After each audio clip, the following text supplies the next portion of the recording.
호세아 9장 1절에서 9절입니다. 구약성경 1264페이지 호세아 9장 1절에서 9절입니다. 우리 한 절씩 교도하고 마지막에 합독하겠습니다. 이것은 하나님의 말씀입니다. 이스라엘아, 너는 이방 사람처럼 기뻐 뛰놀지 말라. 내가 음행하여 내 하나님을 떠나고 각 타작마당에서 음행의 값을 좋아하였느니라.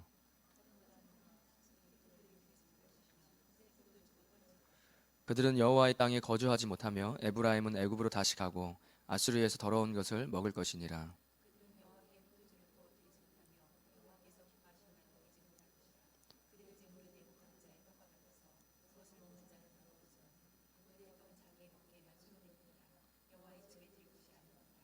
너희는 명절 날과 여호와의 절기의 날에 무엇을 하겠느냐?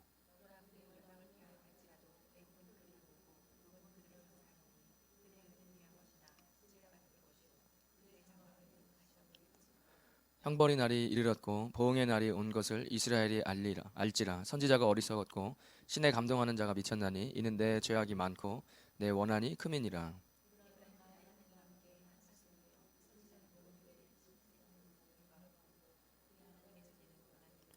그들은 기브아의 시대와 같이 심히 부패한지라. 여호와께서 그 악을 기억하시고 그 죄를 벌하시리라. 아멘. 호세아 9장 말씀입니다. 계속 이제 우상 숭배하고 책망하는 이제 말씀입니다. 그래서 제가 몇 가지 이것이 제가 호세아서 이렇게 읽으면 그래 이러면 안 되지 이런 것보다는 그래 내 안의 모습 속에서 이런 부분이 없는지를 잘 점검하는 게 더 중요하겠다. 그죠? 말씀에 스스로 선생이 되려고 하지 마라.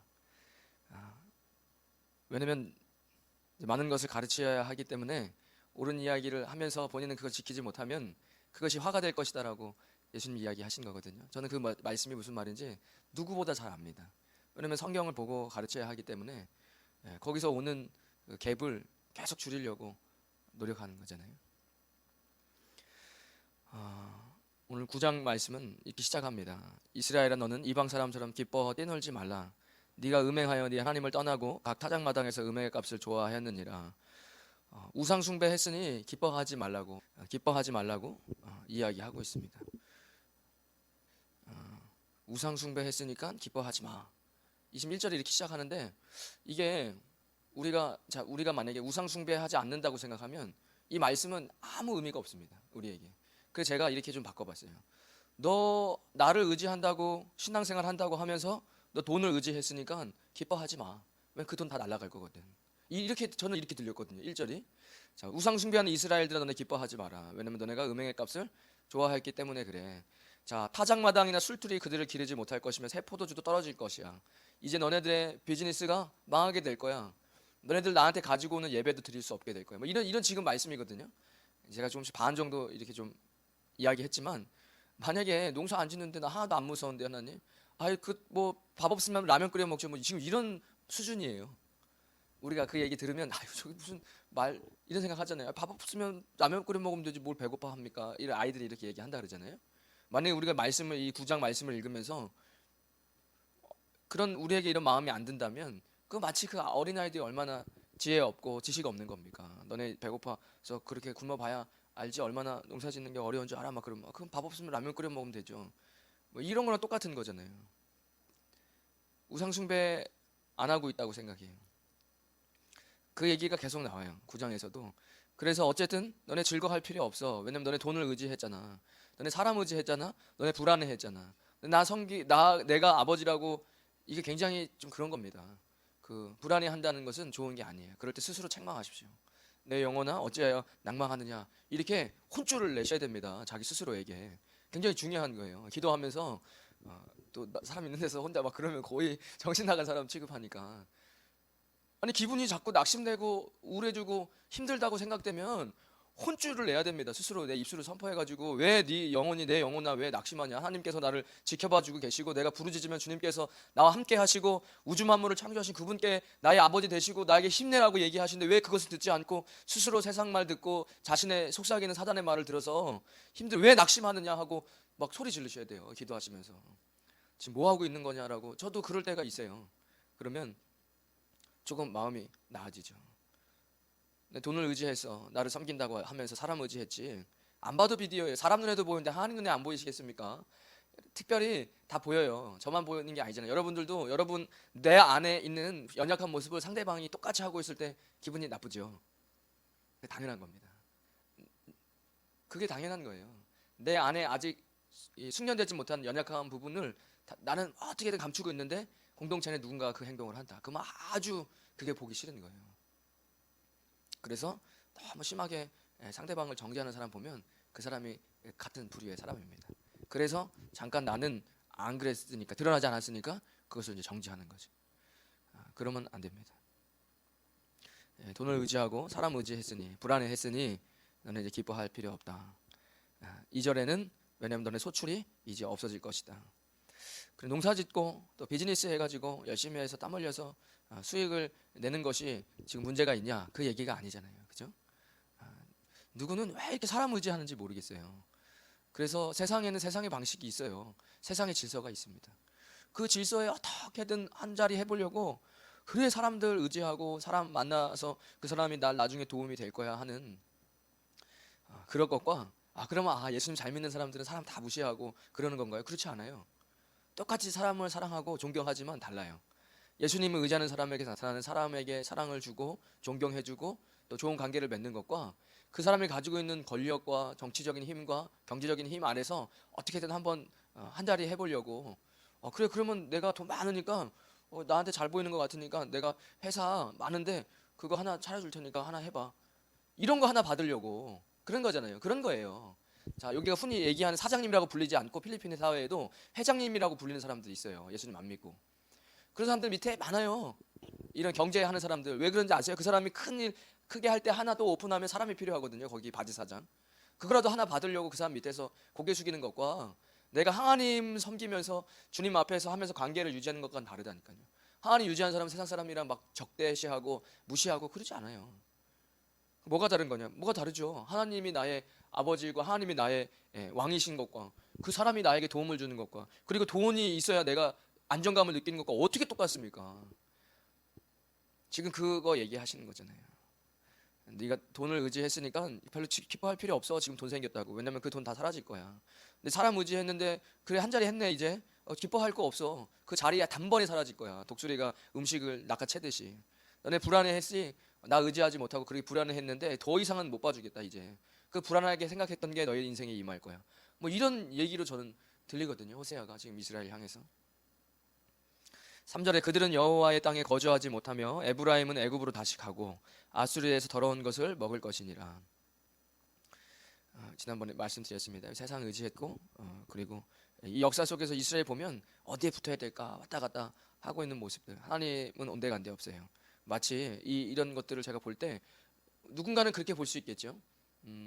아니 이스라엘 왜 그런데 하나님께서 어떻게 해주셨는데. 근데 역사라는 게 있잖아요. 우리 모습을 볼 줄 아셔야 돼요.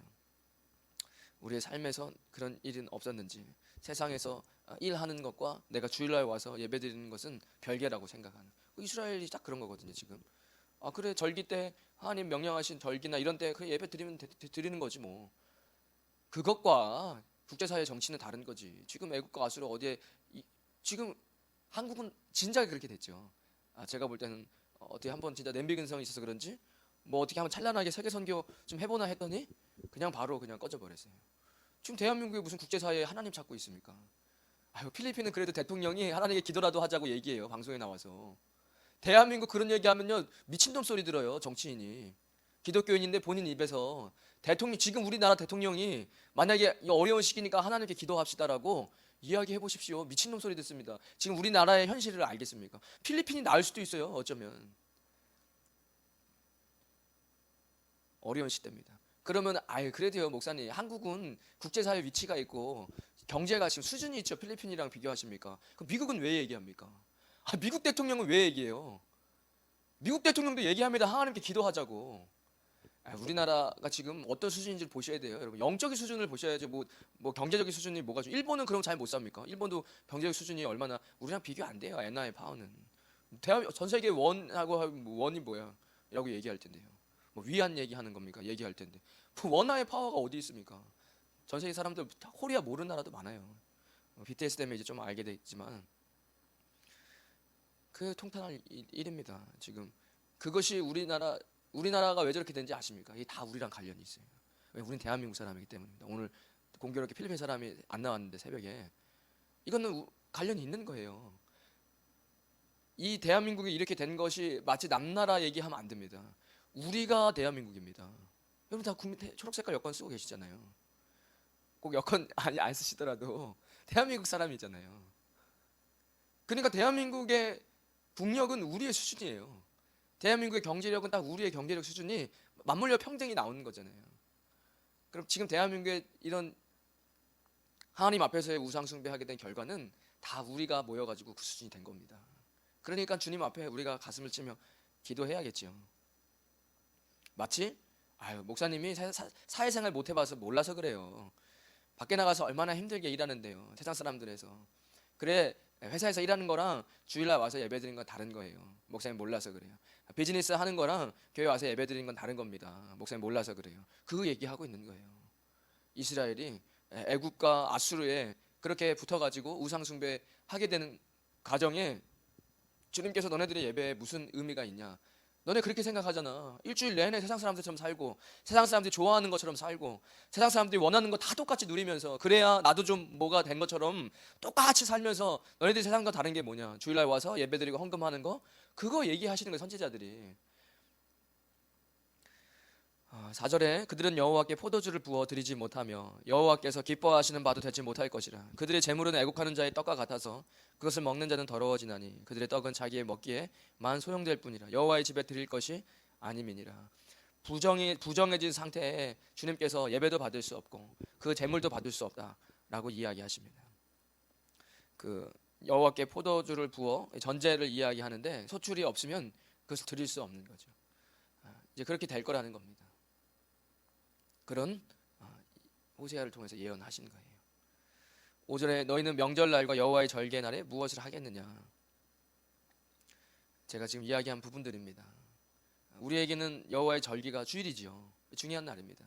우리가 왜 막 여기다 뭐 붙여놓고 꾸미고 와서 그래도 힘들어도 교육부서에 와서 주님 앞에 찬양으로도 기쁨으로 행사한다고 하죠. 그거 왜 합니까? 그날은 주님 앞에서 우리의 기쁜 명절날과 같습니다. 이제 대한민국의 명절이 다가오잖아요. 어렸을 때 그렇게 명절이 좋았어요. 맛있는 거 먹을 수 있고 친척 형들 만나서 불꽃놀이도 하고 산에 올라가서 뭐 게임도 하고 즐거운 날이잖아요. 명절은 웬만하면 안 싸우려고 하고 음식 많이 준비해서 친척들 모여서 같이 이야기 나누고 즐거운 날입니다. 교회에도 교회 절기가 있잖아요. 우리가 기쁨으로 하는 그 절기에 맞춰서 우리는 주님 앞에 그렇게 명절날로서 여호와의 절기로 그렇게 모여서 하는 거예요. 그거 지켜가려고, 그 의미를 지켜가려고 부단히 노력하는 겁니다. 교회는. 사람들은 이제 그런 데 관심 없어요. 뭐 또 사람 뭘 준비해야 돼, 뭘 해야 돼. 왜 준비 없냐? 왜 그런 마음이 없냐? 하나님과의 마음이 떨어져서 그래요. 성경은 분명히 성경의 절기가 있고 여호와의 절기가 있잖아요. 지금 개신교가 지키는 절기가 있잖아요. 성령 강림 주일도 있고 맥주 감사 주일도 지키고 성탄절도 지키고 이런 절기들이 있지 않습니까? 그럴 때 우리는 즐거운 마음으로 준비하고 또 찬양하고 뭐 성극도 하고 데코레이션도 하고 이게 즐거워야 되는데 세상에 즐거운 게 너무 많아진 거예요. 그래도 감사해요. 어린 시절에 그래도 그때는 인터넷이 없었고 그래서 교회에 나와 뭐라도 추운 날에도 그 포스트 만들어서 교회 꾸미고 뭐 리본 달고 하는 게 그렇게 즐거웠어요. 그게 인생의 추억으로 남아있어요. 그런 것들 준비하고 하는 것들이 그냥 즐거웠어요. 지금은 즐거운 게 너무 많아져서 학생들도 교회에서 뭐 하는 거 별로 즐거워하지 않습니다. 그러면 그래, 그것을 즐거워했으니까 계속 즐거워해봐라. 그런 것을 주님께서 이제 빼앗으시겠다 이야기하는 겁니다. 경제적인 어려움 여기서 이야기하고 있죠.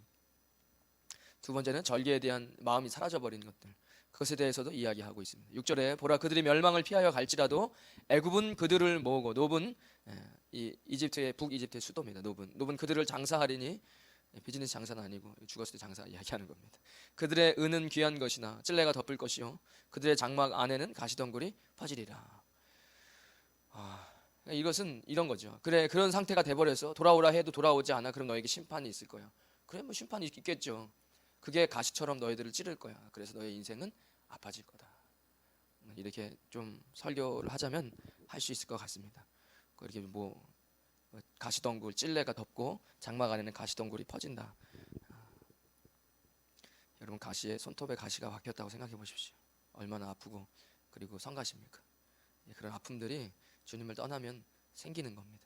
그래서 조금만 움직일 때마다 손에 가시 박히면 아프잖아요. 조금만 움직일 때마다 그 아픔이 이제 느껴지는 거예요. 그동안 내가 죄 지은 거, 하나님 떠나 살았던 거, 돈 의지했던 거, 사람 의지했던 거, 불안해했던 거, 주님 때문에 기뻐하지 못했던 거, 그런 것을 문둥병에 비유하거든요. 그런 것도 느끼지 못하는 죄를. 그런데 주님께서 감사하게 우리 손톱 사이에 가시를 넣어주신답니다. 그래서 조금만 움직일 때마다 아프죠. 그때마다 이 잘못된 거구나, 뭔가가 잘못됐구나. 이제 이것을 빼기 위해서 의사를 찾으러 다니는데 아무도 빼줄 의사가 없어요. 그때 비로소 깨닫죠. 이 가시를 뺄 수 있는 분은 하나님밖에 안 계시구나. 그래 다시 하나님께로 나오는 겁니다. 이 선지자들과 하나님이 심판, 영원한 심판이 있지요. 또 역사 속에서 심판을 받은 사람이 있지만 어쨌든 주님께서 처음서부터 회초리를 제칠 것 같으면 그를 회초리 될 수 있는데 가시를 받게 하시는 이유를 저는 알고 있습니다. 그 가시를 빼려고 결국은 하나님께로 돌아오게 될 거라는 것입니다. 형벌이 7절입니다. 형벌의 날이 이르렀고 보응의 날이 온 것을 이스라엘이 알지라. 선지자가 어리석었고 신에 감동하는 자가 미쳤나니 이는 내 죄악이 많고 네 원한이 크민이라. 두 가지 해석이 있습니다. 저도 읽어보면서 이걸 어떻게 해석해야 되나 하고 두 가지 해석을 생각했는데 아니나 다를까 수많은 칼빈이든 누구든 유명하신 분들이 다 이렇게 두 가지로 누구는 이야기하고, 지금 형벌의 날이 이르러서 이제 너네들 이렇게 됐으니까 너네 이제 심판받을 거다라고 이야기하는데 선지자는 어리석고 신에 감동하는 자가 미쳤다라고 이야기해. 내 죄악이 많아서 네 원한이 큽니다. 첫 번째는 너무 시대가 어두울 때 선지자들과 어떤 목회자들이 똑바로 이야기 안 하는구나, 이렇게 해석을 해야 되나? 두 번째는 그런 악한 시대에 선지자들과 목회자들 얘기를 해도 죄인들은 선지자를 향해서 어리석다, 미쳤네, 무슨 저게 무슨 사입이지라고 얘기. 저는 이 두 가지 다 맞는 것 같아요. 이 두 가지를 다 분명 호세아가 얘기할 땐 뭔가를 얘기했겠지만 이 두 가지 중에 하나거나 전 두 가지 다 맞다고 생각됩니다. 올바른 선지자들이 막 얘기하잖아요. 지금 같은 때 그러면은 이렇게 얘기해요. 야 저거 돈 미쳤네. 헌금 얘기하면 저 돈 얘기한다고 저렇게 얘기할 테고, 헌신하라고 막 교회 와서 헌신하고 봉사하라고 하나님의 몸된 교회를 세워 나가라고 이렇게 얘기하면 야 저 지교회 저 커지게 하려고 저러네, 이런 소리 안 듣겠습니까? 그리고 이거 잘하십니다 그러면 괜찮아요. 그냥 그 교인들끼리 나가서도 친목을 위해서 하는 겁니다 목사님 이러면서 나가서 서로 술도 마시고 노래방도 가고, 그래도 목사님들이 그래요 열심히 싸우지 마시고 잘 지내십시오 이렇게 안 하실 것 같습니다. 이렇게 하는데 많아요. 왜? 뭐 하는 겁니까? 그러고 나가세요. 그럼 그렇게 할 거면 이러면 나가지 이럴까봐 말 못해요. 그리고 실제로 나가요. 그렇게 얘기하면 내보내야 돼요. 왜냐면 교회는 성결함을 유지해야 됩니다. 교회는 성결. 그래 과거에 우리 기독교 말고 우리 대한민국의 조선에 복음이 들어와서 초기 대한민국 기독교는 그래도 그런 성별함이 있어요. 성별회. 그래서 예수님은 완전히 믿는, 지금 우리에게 성별회가 뭘까 생각해보면 그래도 좀 새벽 기도회가 되지 않을까. 칭찬이 되는 것 같아요. 칭찬을 좀 아껴야 되는데, 그죠? 이런 거예요. 예수님 믿지 않는 사람들도 같이 예배할 수 있죠. 물론 그 예배가 하나님께 드려질지 모르겠지만 어찌 됐든 간에 복음을 듣고 예수님을 만날 수 있게끔 있어야 되잖아요. 그 자리가. 그렇지만 믿는 사람들끼리 뜨겁게 그 불을 끄지 않도록 성별할 수 있는 성별회가 있었어요. 초기 대한민국 기독교에는. 그것을 따로 구별해서 예배를 드렸습니다. 그런 것들을 유지하지 못하면 교회는 성결함을 잃어버려요. 저는 확실합니다. 교회는 곰팡이 같이 정확하게 그것을 못 잡으면 곰팡이가 확 번져갑니다. 반드시 그걸 잡고 기도해야 돼요. 불이 있으면 곰팡이 피지 않습니다. 그러니까 여러분 불이 되셔야 돼요. 아니 불을 달라고 기도하셔야 돼요. 수많은 믿음의 우리 기독교 대한민국의 기독교 선배들이 썼던 간증문들이 많아요. 불이 내려왔다고 얘기해요. 성경도 성령님을 불과 비둘기로 비유합니다. 불은 뜨거움이에요. 그분들이 막 뜨겁다고 가슴이 소리쳤다니까 진짜로 뜨거워가지고. 우리 한국교회사에 유명한 부흥사들이 있잖아요. 이성봉 목사님 이런 분들. 그런 분들 다 보면 기도하다가 불을 받았다고 얘기해요. 내가 주님 앞에 겸손히 간구하며 너무 부족하니까 주님 능력을 달라고 기도했는데 불을 받았다고 얘기해요.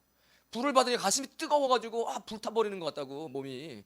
그리고 내 안에 있는 모든 더러움이 불타버린다는 거예요. 성결함을 유지할 수 있는 건 성령의 불입니다.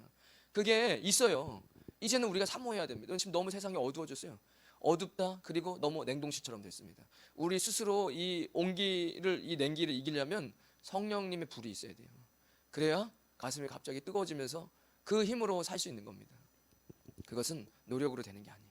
주님 앞에 기도하셔서 성령의 불을 받으셔야 됩니다.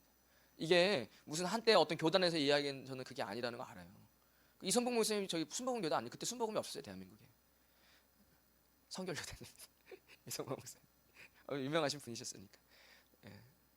예. 그들은 8절입니다. 그래서 그렇게 얘기한다는 거예요. 선지자가 어리석다, 미쳤다. 그 어두워진 시대에 실제로 제대로 말하지 않는 어리석은 선지자가 있었을 테고, 또 올바로 이야기해도 세상은 어리석다고 이야기하는 시대입니다. 8, 9절에 보면 하나님께서 이스라엘 향해서 이야기하는 겁니다. 그들은 기브아 시대와 같이 심하게 부패해졌다. 에브라임아 얘기하면서 부르면서 9절에 기브아의 시대는 사사의 레인 첩 사건, 레인의 첩 사건입니다. 그 강간이 일어나고 토막 내 가지고 보내는 그런 시대. 우리랑 같은 시대죠. 뭐 납치가 일어나고 장기 매매하고 살인 사건과 엽기적인 살인 사건들이 일어나는, 하늘이 두렵지 않은 시대. 심히 부패한지라 여호와께서 그 악을 기억하시고 그 죄를 벌하시리라.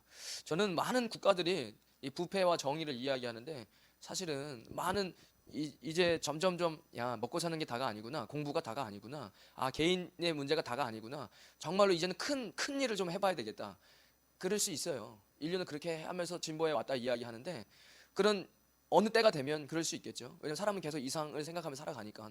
돈 하지만 돈이 많이 생겼어요. 어느 순간에 그럼 야 돈 하다 인생 돈으로 망하겠다, 야 이거 맨날 돈에 노예만 돼 살겠다, 이래서 어떤 사람이 주님 없이도 야 이거 돈으로 살다가 돈에 노예되겠네, 이 정도까지는 깨달을 수 있다고 생각해요.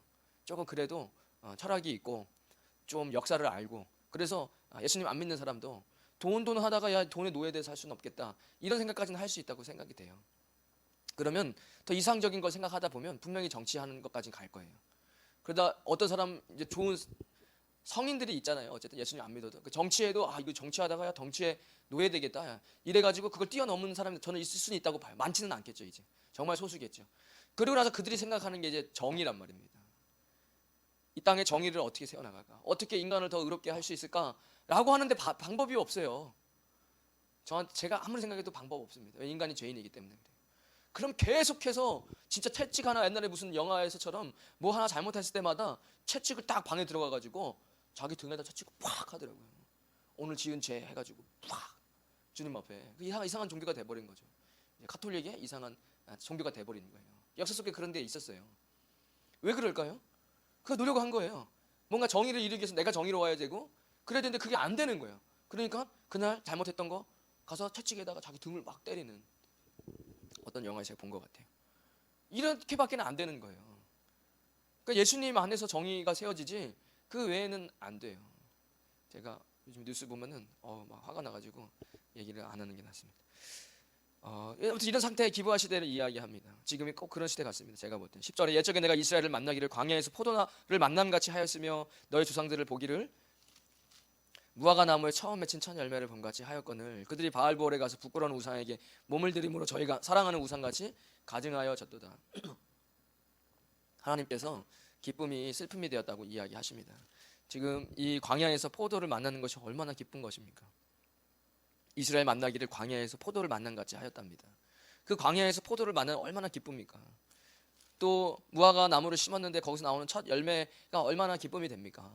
지금 우리 농사는 안 짓지만 기쁨이 되는 거죠. 주님 앞에 기도하고 세웠던 사업에 첫 열매가 풍성하게 나왔을 때 얼마나 기쁩니까? 주님 앞에 그것을 드릴 수 있을 때. 그런데 그 기쁨이 슬픔이 됐다고 이야기합니다. 저희가 그것이 너희에게 우상이 돼 사랑하는 우상같이 가증하여졌다라고 이야기합니다. 저는 이게 우리의 신앙인의 상태가 아닐까라는 생각을 해봤어요. 처음 예수님 만났을 때 얼마나 기뻤습니까? 주님도 기쁘고 나도 기쁘고. 도대체 이 기쁨은 어디서 나오는 거란 말입니까? 근데 이 생각했거든요. 도대체 이 기쁨은 어디서 나오는 건가? 이건 주님의 기쁨입니다. 내가 주님을 만나서 내가 기쁜 게 아니에요. 성령님 내 안에 오셔서 그 기쁨이 내 안에 넘치니까 주님이 기쁨이 되신 거죠. 주님도 기쁘시고 내가 주님께로 돌아왔으니, 내가 주님 죄 가운데서 사단에게 종로를 타다가 주님께로 돌아온 그 어린 양이 너무나 기뻤어요. 근데 그 주님이 내 안에 들어오신 거잖아요. 그래서 그때 예수님 처음 만나서 기쁨이 넘치는 겁니다. 뭘 해도 즐겁고 행복하고 이렇게만 살 수 있으면 평생을 그냥 행복하게 살 수 있겠다. 그랬는데 신앙이 식는다는 거예요. 그리고 그래도 돈이 필요하지. 그래도 사람이 필요하지. 이렇게 돼버리는 신앙의 상태가 아닐까. 야, 처음에 기쁨이었는데 왜 자꾸 슬픔이 되느냐. 왜 자꾸 우상 숭배하냐. 11절에 에브라임의 영광이 새같이 날아가리니 해산하는 것이나 아이 베는 것이나 임신하는 것이 없으리라. 혹 그들이 자식을 기를지라도 내가 그 자식을 없이 하여 한 사람도 남기지 아니할 것이라. 내가 그들을 떠나는 때에는 그들에게 화가 미치리로다. 뭐 여러 가지 해석을 할 수 있을 것 같아요. 이 말씀이 레위기 26장 제가 생각나서 찾아봤는데 레위기 26장에도 이 말이 나오고 여기랑 비슷한 말이 누가복음 23장 29절에 예수님도 이야기를 하십니다. 그날에 잉태하지 못한 여인이 먹이지 못한 그 아이에게 먹이지 못한 젖이 복되다. 심판날에 이야기하신 예수님 말씀입니다. 마지막 때.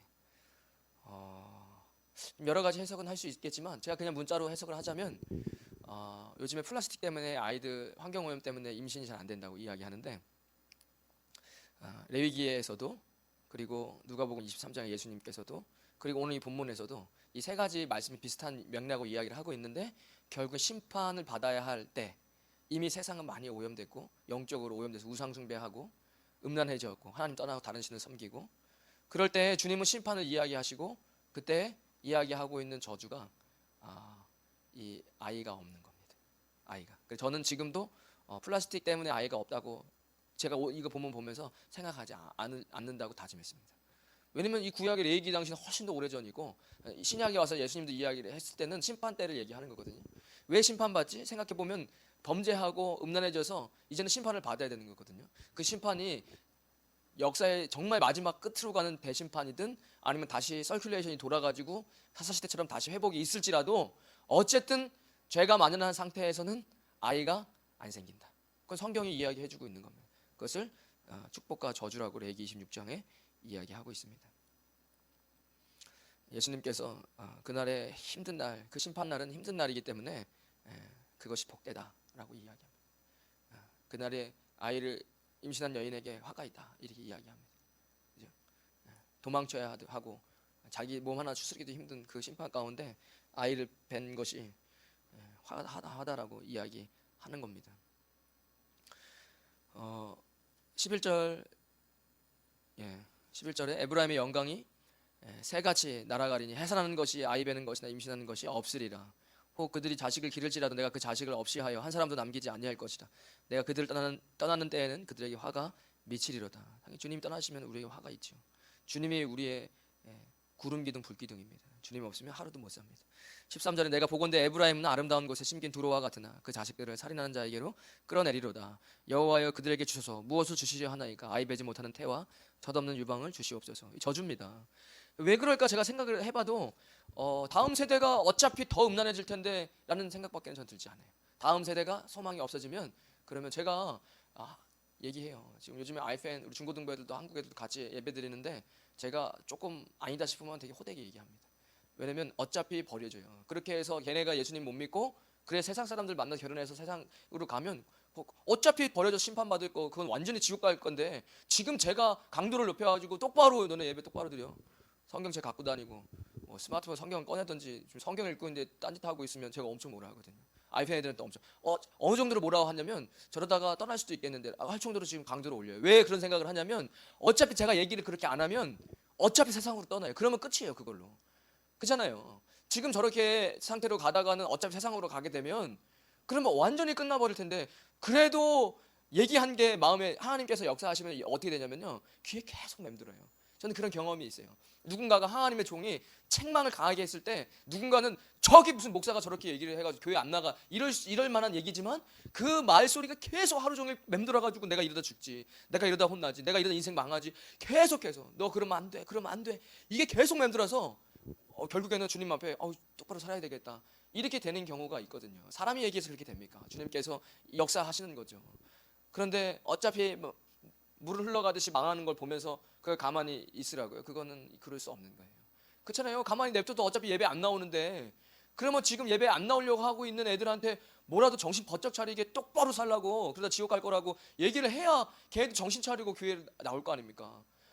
아니 지금 교회를 떠나가고 있는 애한테 그래 잘하고 있어 이건 정말 안 되는 거잖아요. 강도를 최고로 올려서 너 그러다 지옥 갈 거야 라고 얘기를 해야 됩니다. 그게 무슨 신앙이야? 너네에게 무슨 신앙이 있어? 너에게 무슨 믿음이 있어? 믿음을 보여줘봐 라고 얘기를 해야 돼요. 너네들의 믿음이 어디 있어? 너네들에게 십자가가 어디 있어? 너를 지금 봐. 네가 어디서 예배 드리고 있는지를 똑똑히 쳐다봐. 그러다 나오다 안 나오다 하는 너의 신앙을 쳐다보라고 이렇게 얘기를 해야 됩니다. 지금은 그렇잖아요. 제가 카메라 대고 얘기하는 거예요. 그렇게. 왜냐면 걔네들이 그렇다고 맨날 출석하냐 주일날. 그렇지도 않아요. 뭐가 바빠가지고 주일날 그러면 예배드리는 그 클릭 한 번 하는 게 어려워서 그 똑바로 얘기를 안 해주면 어차피 지옥 갑니다. 그러다가 그 얘기를 할 수밖에 없잖아요. 그러다가가 아니에요. 어차피 다 지옥 가요. 그렇게 되면. 그런데 무슨 거기다 대고 사탕을 주고 있습니까? 이유가 없습니다. 무슨 이유가 있어요? 아니 예수님 앞에 무슨 이유가 있습니까? 예수님 위에 뭘 둘 수 있습니까? 안 돼요. 왜냐면 건강하게 80까지는 살아야 돼요. 그게 말이 됩니까? 그래 넌 80까지만 살고 지옥 가라. 몇 년 지옥 가야 되냐면 수천만 년 지옥 가 있어. 이거 말이 안 되죠. 평생이니까. 80년 건강하게 살아야 돼서 교회를 못 나온대요. 제가 지금 엉뚱한 말 하고 있는 거 아니잖아요. 자, 위험해서 못 나오고 뭐 때문에 안 돼요? 가족 때문에 우리 아이가 있어서 안 된대요. 아이는 안 되니까. 그러니까 예수님이 분명하게 얘기하시는 거예요. 나보다 네 자식을 더 사랑하면 안 돼. 나보다 네 배우자를 더 사랑하면 안 돼. 나보다 네 부모를 더 사랑하면 안 돼. 나보다 더 사랑하는 건 다 우상이야라고 분명히 예수님이 얘기해서 이 말을 너무 가볍게 생각하는 거예요. 그러니까 신앙이 불이 꺼지는 겁니다. 그렇잖아요. 지금 결국 호세가 다 이런 얘기를 하고 있는 거예요. 제가 왜 어렵냐면 저는 그냥 웃으면서 같이 얘기하고 하고 싶어요. 교제 나누고. 근데 지금 이 선지자의 얘기는요. 다 막 이렇게 이 텐션을 올려서 얘기를 해야 맞아요. 지금 호세아가 아유 그래 그래도 너네 그러다가 망할 건데 아유 어떡하냐. 누가 어떤 선지자가 그렇게 얘기를 하겠습니까? 막 가슴이 타올라가지고 너네 그러다가 망할 거라고 정말 망치로 못을 박는 것처럼 얘기를 했을 거예요. 그들의 귀가 듣지 않으니까. 그래서 어려워요. 선지자설을 하는 게 어렵습니다. 그런 얘기하는 거 여러분들 우리 안 돼요. 그렇게 신앙생활하면 안 돼요. 여러분 지금 신앙에 뭐가 걸림돌이 됩니까? 걸림돌이 되는 것은 안 돼요. 그게 무슨 소리예요 목사님 그거 광신적인 거예요. 광신적인 거 아니에요. 지금 시대가 너무 신앙이 떨어져가지고 스탠다드만 가도 광신적이라고 이야기해요. 그런 목사님들에게 더 이상 목사님이라고 부르지도 않아요 요즘엔. 왜냐하면 광신적이니까 그들에게 C라고 얘기하더라고요. 아무개 C라고. 그런 시대에 우리는 살고 있습니다. 사람 의지하지 마세요. 지금 왜냐하면 제가 아까도 얘기했듯이 거짓 선지자들이 너무 많습니다. 그러니까 여러분들 신앙의 가장 FM은 여러분들의 하나님을 분명하게 성경을 통해서 많은 하나님을 붙잡고 가셔야 됩니다. 그게 제일 맞아요. 여러분들에게 좋은 얘기하는 거는 지금 중요한 때가 아닙니다. 여러분 성경을 보시면 성경이 지금 뭐라고 악한 시대 때 선지자들이 이야기하는지. 지금 한국교회에서 가장 많이 돼야 할 설교는 선지서입니다. 당연하죠. 선지서는 사라진 지가 이미 수십 년 됐어요. 그렇잖아요. 누가 호세아 고멜 얘기 한번 하고 끝내지 호세아 설교 안 해요 이제. 그래 신약 설교하죠. 왜 신약 설교가 신약 설교가 하기가 편해요. 왜냐면 예수님이 칼같이 얘기한 건 다 빼고 도덕 윤리가 많거든요.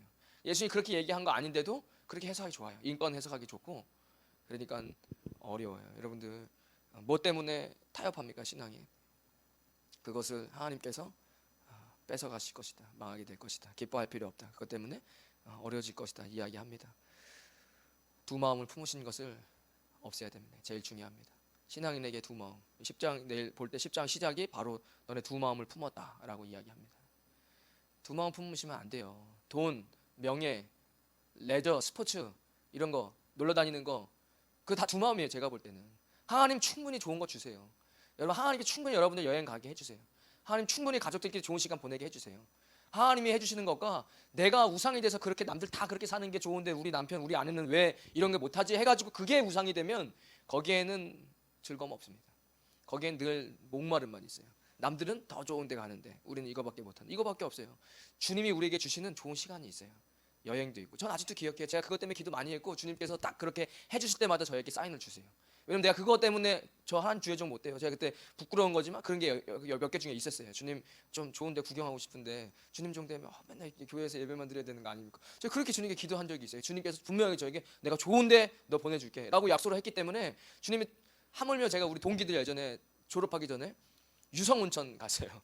유성온천 대전에. 그 뭐 얼마나 온천 대단합니까? 근데도 제가 그날 새벽에 일어나가지고 그날 무슨 그 이제 교단에서 세미나가 있었거든요. 목회자 전도사들 모두 모아놓고 했는데 제가 그 새벽에 우리 동기들과 주님 나라를 위해서 열심히 하자 하면 그 새벽에 일찍 가야 돼요. 왜냐면 목사님들 오시기 전에 전도사들이 먼저 가던가 목사님들 끝나고 가라. 그 있잖아요. 서열이 분명해요. 교단 안에. 그러니까 더 일찍 아무도 없을 때 먼저 가시던가 목사님 다 끝나고 가시던가. 그 저희가 새벽 일찍 가가지고 갔는데 제가 너무 좋더라고요. 그 야외에 이렇게 뭉게 이렇게 올라오고 그때 주님이 있는 거예요. 주님이 주시는 좋은 시간들이 있어. 그때는 얼마나 힐링이 되고 기쁨이 넘치는지 몰라요. 소망이 다시 싹 돋고 비전이 다시 채워지고 동기들과 함께 우리 열심히 하자. 정말 한국교회 위해서, 하나님 나라 위해서. 그리고 이제 왜냐면 이제 좀 헤어질 걸 알거든요. 이제 헤어지고 못 볼 걸 아니까 다시 만날 때 정말 사꾼되지 말고. 그러면 새벽에 이른 새벽 한 3시 반 4시쯤 됐던 것 같아요. 거기에 따끈하게 야외에서 온천하면서 주님께서, 제가 그때 마음에 주님이 준 좋은 시간이다. 여러분 하나님께서 우리에게 안 좋은 거 주시지 않아요. 그러니까 여러분 우상 필요 없어요. 그런 거 사람들이 누리는 거 따라가다가 망합니다. 주님 우리에게 좋은 여행도 보내주시고 가족끼리도 좋은 시간 보내주시니까 스스로 주님이라는 거 다 집어치고 여행하려고 하지 마시고 스스로 세상 사람들이랑 똑같이 가려고 하지 마세요. 그러면 주님 기뻐하지 않습니다. 두 마음 품었다고 성경이 이야기하니까 여러분들 늘 예수님 바라보며 승리하시는 주님의 기쁨 되시는 저와 여러분 되시기를 주님의 이름으로 축원드리겠습니다. 하나님 감사합니다. 아버지 이 땅에 살면서 이스라엘 백성들이, 신앙인들이 변합니다. 변질됩니다. 주님 죄는 반드시 회개해야 됩니다. 매일 주님 앞에 씻는 것입니다. 우리는 이 필리핀 땅에서 매일 샤워합니다. 주님 매일 회개해서 모르고 지은 죄도 회개하여 주님 앞에 날마다 성령 충만할 수 있도록, 성령의 불이 내릴 수 있도록. 아버지 시대가 어둡고 차갑습니다. 주님 내려주시는 성령의 뜨거운 불이 없이는 아버지 우리는 이 세상에서 넘어지고 무너질 수밖에 없습니다. 주님 말씀으로 세워주시고 말씀 암송으로 주님 성경을 붙잡게 하시고 그리고 기도함으로써 늘 성령 충만할 수 있도록 주님의 기쁨 되어질 수 있도록 하나님 인도하여 주시옵소서. 이제는 우리 주 예수 그리스도의 크신 은혜와 하나님 아버지의 무한하신 사랑과 성령님의 감동과 감화 교통하심이 오늘 이 새벽에 나와 기도하는 믿음의 사람들 머리 위에, 그들의 가정과 자녀들 위에, 믿음의 기업 위에, 우리 임마누엘 교회와 이 땅 필리핀과 조국 대한민국 위에 지금부터 영원까지 함께 하시길 간절히 축원하옵나이다. 아멘.